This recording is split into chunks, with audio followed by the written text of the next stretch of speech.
agradecer, neste caso, a Xunta de Galicia, temos aquí o director, temos a Cecilio, sempre a súa colaboración,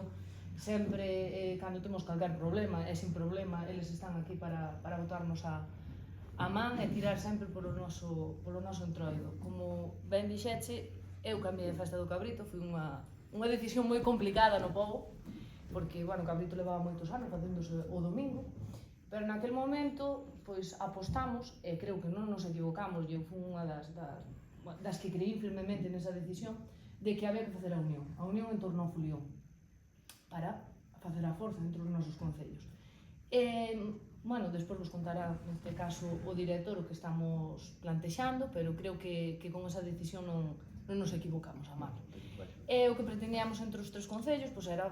que repartir os días, que a xente poidera visitalos a todos, que poideramos facer esas visitas entre povos que facemos, pero, bueno, facelo tamén o día grande, e facelo máis vistoso e máis visible, se cabe. Bueno, os actos do entroido xa levamos varios días de visitas nos povos, e iso é o que é ancestral, bonito e tradicional para o noso, pero para os visitantes, pois facemos o desfile, a festa do